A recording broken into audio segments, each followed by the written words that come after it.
అందరికీ నమస్కారం. రంజాన్ మాసం అంతా కఠోరమైన ఉపవాస దీక్షతో అపవిత్రమైన గ్రంథాన్ని ఆ భగవంతుడు ఇచ్చినందుకు కృతజ్ఞత చేసిన కార్యక్రమం.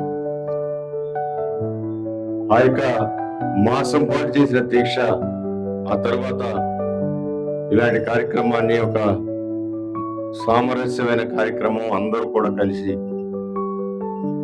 జరిగిన మాసంలో జరిగిన దీక్షలు వీటన్నిటిని ఆస్వాదిస్తూ ఇవాళ అందరూ కూడా ఆత్మీయ కలిగి ఇక్కడ ఏర్పాటు చేసే సిబ్లీ గారికి మనస్ఫూర్తిగా నేను కృతజ్ఞత తెలియజేస్తున్నా. అదేవిధంగా వేదిక మీద అందరూ కూడా ఆయన పిలుపు మేరకు అందరూ కూడా ఇచ్చేసి ఈ చల్లటి సాయంత్రం ఇక్కడ సమావేశం అవటం, ఒకరికొకరు శుభాకాంక్షలు తెలియజేసుకోవటం, అందరం కలిసిమెలిసి జీవించే అతి పవిత్రమైన దేశం ఈ ప్రపంచంలో ఉందంటే ఇది భారతదేశం అని చెప్పక తప్పదు. ఎందుకంటే ఎన్నో మతాలు, ఎన్నో కులాలు అందరూ కూడా కలిసి ఒకరికొకరు అన్న, తమ్ముడు, బావ అనుకుంటూ కలిసిమెలిసి ఉంటున్న గొప్ప దేశం. ఈ దేశం యొక్క సౌలభ్యాన్ని మనందరం కూడా కాపాడుకోవాల్సిన అవసరం ఉందని తెలియజేస్తూ మరొకసారి ఈ కార్యక్రమంలో నాకు కూడా ఆహ్వానం ఇచ్చినందుకు సిబ్లీ గారికి మనస్ఫూర్తిగా కృతజ్ఞతలు. ఇలాంటి కార్యక్రమాలు మంచికి ముందుకు వెళ్ళటానికి పనికి వస్తాయని తెలియజేస్తూ సెలవు తీసుకుంటాను.